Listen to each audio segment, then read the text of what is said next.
Hello, everyone. Welcome to the When at Work podcast. You're with your host, Julian Leahy. And today I'm joined by the fantastic Alastair McDermott from the west coast of Ireland in a place called Sligo. And you can have a look on the screen there if you are on YouTube, and it looks very beautiful. Welcome to the show, Alastair. Julian, thanks for having me. And today we're going to talk about building authority. And Alastair's done a lot of work on this. And I think this is fantastic because this is the thing where people are kind of spinning their wheels. They're wondering why they're not getting anywhere. And Alastair has mapped out a process to authority and what you can expect at the different stages of authority and why bother with building authority. Tell us why people need to know about building authority, Alastair. Well, I found this when I was trying to help my clients because I was an online marketing consultant, a web consultant, and I was helping my clients who were local businesses who sold clothes, e-commerce. They sold a lot of consumer stuff, and I was able to help them get great results with online marketing, with Facebook ads and Google ads and things like that. But I was very frustrated because those same techniques were not working for me in my kind of expertise-based business. And I couldn't understand why I was able to make it work for my clients, but not for myself. And it was hugely frustrating. At the same time, I was trying to do things like plan a podcast. I was trying to write blog posts. And I realized that, I was having a lot of difficulty, even though I loved writing and I loved podcasts and podcasting. I was having a lot of difficulty in actually creating the content. It seemed really bland. And so I realized, that there were some problems here. And one of those problems was that I wasn't niched down anywhere near enough. I wasn't specialized. I was trying to create this content. I had at the time, I had such a broad range of clients. One of my clients was a mining company. Another was with trucks and quarries and things like that. Another client was a dentist. Another client was a retirement planning organization. Another client was a magician for children's birthday parties. Another client was these e-commerce stores. And so I was kind of spread way too thin, and I was trying to create this content. But you can't become an authority when you are so kind of broadly spread out. And that was my first kind of insight into, hey, I need to niche down and specialize, and kind of figuring that part out unlocked a lot of the rest of it for me. Awesome. And tell us about, you had this graphic that you showed me before. Do you want to bring that up on the screen? And it shows the journey to authority. And I thought that was really quite powerful. And let me just put that on. Now, sorry to everyone listening, but take us through what we've got here. Yeah, so this is what I call the journey to authority, and for anybody who is listening, it's a graphic with this person going through 4 stages, and everybody starts out as a novice of some kind. So we all start where we are inexperienced. You might be really, really smart, but you don't have a lot of experience. And so when you start out, one of the most important things to do is to have this winding path where you get this broad experience. So you get to figure out what you like doing, what you're good at. And so I have this winding road going from novice to where you become this expert. And at this point, most people are these generalist experts. And they do have a bit of a niche. Like we have an area where, we could say, hey, I'm a marketer, or, I'm a web designer or something like that. But it's not really that niche down. You might say, I'm a management consultant, but you don't really have any kind of deep specialization in any way. And so when you get to be a generalist, quite often you have very low visibility, but you're very, very good at what you do. And an awful lot of people are in this place, and I call them invisible experts. And so you get most of your business through word of mouth and through referrals and networking. So you're not getting, you don't have external visibility, so you don't get a lot of inbound leads or any inbound leads because people don't really see you. So it's only through those networking and word of mouth connections that you actually get business. And most people actually choose to stay here. So I did a research project where I surveyed over 1,000 consultants in the business management consulting field. And most consultants actually stay there. They stay as a generalist, and what they do is they get better at doing referrals. But there is another path, which is to go on and become a recognized authority in your field. Now, the advantage of doing that is that you start to get more inbound leads. So you start to get people coming to you, and seeing your, because you've got this higher visibility, you're recognized as an authority, and so people know who you are. And actually, they come pre-sold. It's much easier to work with them because, sometimes when you get a referral, it's a kind of a weak referral, and you still have to, you almost have to pitch the person. You don't have to do that when you get these inbound leads as an authority. You're able to charge a premium. You can even do things like, if you get enough inbound leads, you build your authority enough, you can actually change your business model to become kind of more IP based, where you're creating courses and things like that, so you can work at a bigger scale. So there's loads of things that you can do when you become an authority. But the key part is that phrase, the recognized authority in their field. So the in their field part, there's no such thing as an authority who's a complete generalist. Every authority who has become an authority has gone through a process of specializing and niching down. And I know that it might seem like there are some exceptions to that, but if you dig down into those exceptions, you'll find out that they actually started out by specializing in something. And that's the really hard part, is the specialization part, because when you decide to specialize and niche down, you have to choose something, and you're turning away everything else, and that really scares the crap out of people.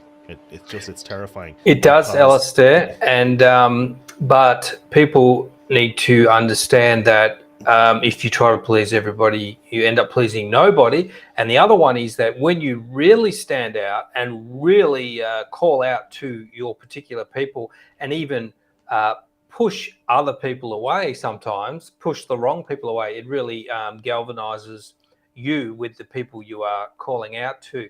So you don't have to worry about being offensive or being too opinionated or being Absolutely. too highly specialized. And so many people that are solopreneurs are like what you said, they're in that stage where they are getting referrals, and that's how their whole business runs. And they are feeling probably they just don't know how to sort of scale up. And really, this is the answer, isn't it? Is to go on this journey to becoming an authority. Can you bring up the other graphic that you had that showed the stages to authority? Yeah, sure. So this is what I call it, the authority maturity model, and this is based on a lot of research and a lot of conversations with people who are experts in this field. And I'm just trying to map out what the different stages are, and kind of put down some information about each of those. And so what I've got here is, I've got for anybody just listening to this, I've got a 4-stage graph or chart here, 4 different columns with 5 rows.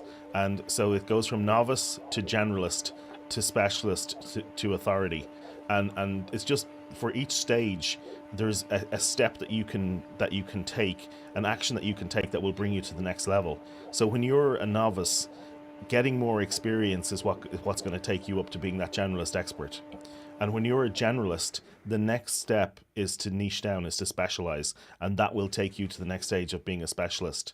Now at that point you're not an authority, but there are a lot of advantages to just becoming a specialist, and we can talk about those if we have time. And once you get to being a specialist, the next step to actually building your authority is about developing the expertise and also the visibility.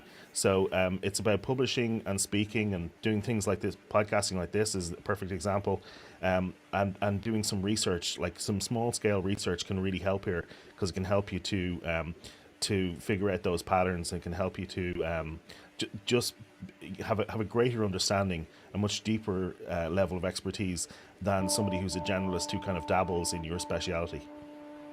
Awesome, yeah. And what was the next thing you were going to talk about if you had time?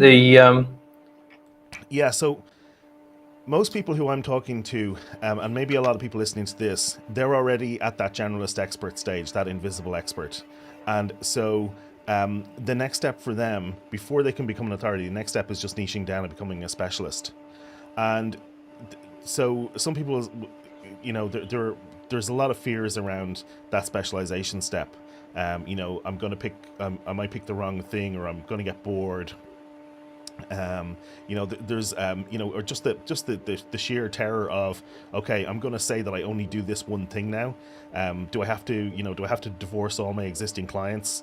What if I put this on my website and my existing clients see it? There's lots of fears around that specialization step. But actually, the thing to bear in mind is there's so many benefits in taking that, in all the things that you can get from niching down. So first of all, you can actually become an authority and get those inbound leads, and you can't do that if you don't take that specialization step. You also get to partner with people in a much bigger way. Um, one of the problems with being a generalist is that when you do everything and for everybody, then all of everybody who works in your field is a competitor. Whereas when you niche down, you can actually start to partner with people, and you can say, well, you know what, I don't do that, but you can work with John over here, or Mary here, and they specialize in this area, and so you can do these kind of collaborations. Um, you can start to do much more content marketing, because you're able to start a podcast or a blog that's actually effective, because you now have somebody specific who you're speaking to about a specific problem. And so you get all these huge benefits. There are other benefits then with specializing, which are these kind of you're working on the same types of project over and over again, and so you can start to get much more efficient about how you work. Your projects become more profitable. You just become better known already. You start to develop that visibility. So yeah, I think there's some huge benefits in doing that. Absolutely, and the scalability factor. It's just so it all just gets out of control in a good way. If you get to that point where you're an authority and people are seeking you out, and then if you want to do your marketing on top of that, paid ads, it's just everything's just much easier, isn't it? Yeah, and you can do things like you can start to use paid ads into content, and that becomes a very interesting way to promote yourself, because you're not sending somebody cold to a sales pitch for something. You're sending them to some content. It could be gated content or ungated content, but you're sending them to something that demonstrates your expertise, that builds your authority, and it's just it's a whole different mindset, and it is like, the one thing about it is a long game, you know, and one of the things that you need to do before you can make a good specialization decision is you need to get yourself into a place where you are not in a scarcity mindset, where you're not in a scarcity mentality. So what I mean by that is, if you are at the point where you are still concerned about your bills, you're still concerned about making money, that will usually, from the people who I've talked to, that will usually cause you to be overly reticent in your decision to specialize, and usually you don't go far enough. People tend to err on the side of not niching down enough rather than niching down too much. I don't think I've ever met anybody who's niched down too much, who's gone too specialized. What I have done is I've met a couple of people and spoken with a couple of people who picked the wrong thing first, and all they did was they realized it was wrong, and they just picked a different specialization and started working with that, found one that they loved, and then continued on down that road, and that wasn't a problem for them. So there are these various different problems, and I actually have a free audio course, a free podcast called Specialization Podcast, where I've just recorded some tips and thoughts on this. But because this was something that I found really difficult myself, it took me a long time to realize that I needed to specialize, that this was going to be something that was important, and actually it was the key to unlocking. It was the key to so much, more free time, more flexibility, charging more money, being able to command a premium in terms of fees. You can only do that, when you're recognized. If you were being invited to keynote, or you've got a best-selling book, it's so much easier to charge premium fees than if you're relatively unknown. So yeah, it unlocks so much for you. Alastair, can you give me a quick sort of case study of somebody that you've worked with who was a generalist, and then how you helped them specialize, and what did they specialize in? Yeah, sure. So I'll give you an example of a web designer, and they were just a generalist web designer, and so what they did was they picked their best clients. So I don't want to say their real name, so I'm just going to call them John, if that's okay. John, basically what we did was we went through an analysis of who were all of the clients who you've worked with in the past 5 years, rank them by project value, rank them, and also, so we put a spreadsheet together. Which were the projects you liked working on the most? Which clients had the most respect for you? And so we charted it out and we categorized them. And so what we found was that unlike me, he actually loved working with e-commerce businesses, and in particular, he loved working with e-commerce businesses who had a connection with sports. And so what he did was he started to specialize. And actually, he specialized. There's different types of specialization. There is horizontal specialization, vertical specialization, and platform specialization are the major types of specialization. And so horizontal is where you pick one problem.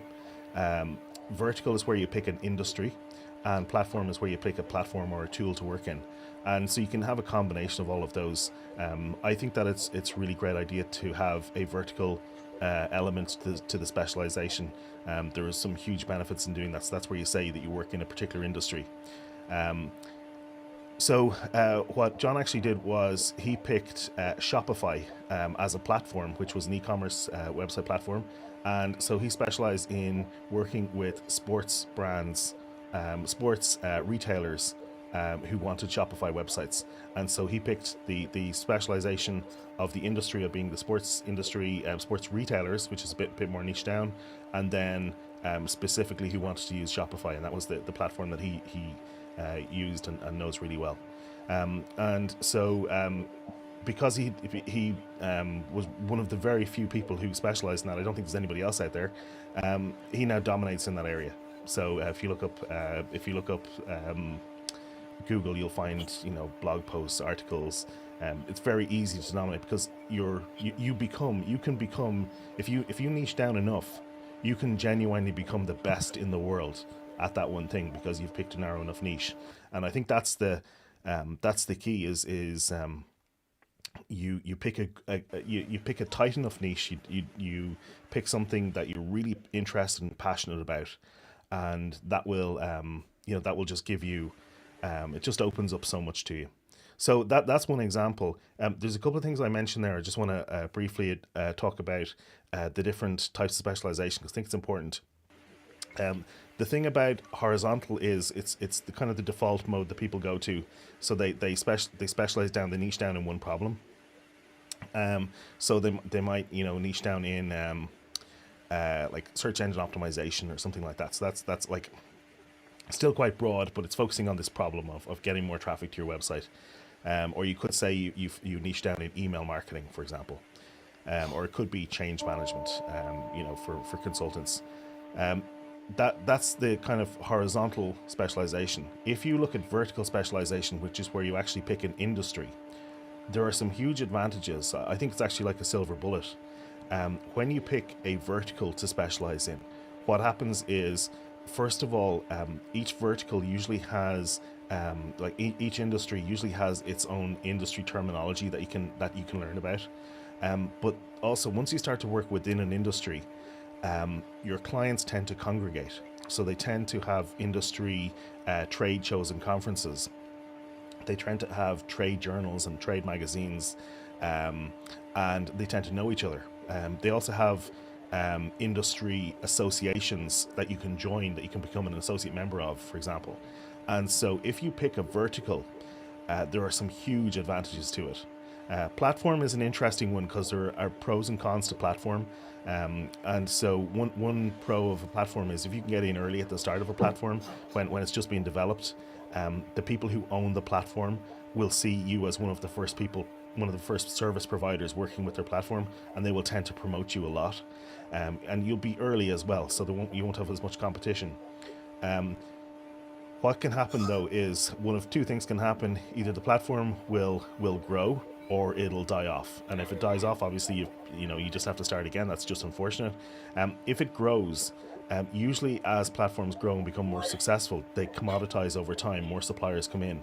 And so that will tend to dilute the benefit of you being first. And as well as that, you won't get as much benefit then as from the platform owner because they won't be promoting you as much because there'll be more people involved. So platform is interesting. It can work if you get in right at the start, but I think that you got to be careful about that as well. So for me, a combination of vertical and horizontal is really ideal. where you say I solve this problem for this industry, and if you niche down in that, I think it's that's a really great way to go. Awesome, Alastair. So for all you solopreneurs out there, I think there are just so many of you that need to niche down. How do people speak to you, Alastair? Do you have a strategy call? Yeah, sure. If they're interested, the first thing is go check out. I have some load of free resources. So I have an interview-based podcast called The Recognized Authority, which is helping people to build their authority, and I also have a free evergreen podcast called the Specialization Podcast. And if you just put in specialization into your podcast app, you'll be able to find that. And I think there's 8 or 10 episodes, something like that. And it's just like an audio course. You can just listen to it. It's and that will take you through the process of specialization. And if people want to work with me after listening to those, just get in touch. Every single podcast episode has a link in the show notes. So yeah. Awesome, Alastair. That's really, really good info. I love it when people come on and they make me look at things and think about things, and I'm thinking about myself, and really helpful information. So thanks for coming on, Alastair, and thanks for watching and listening, everyone. That was a great episode, and I'll see you very soon.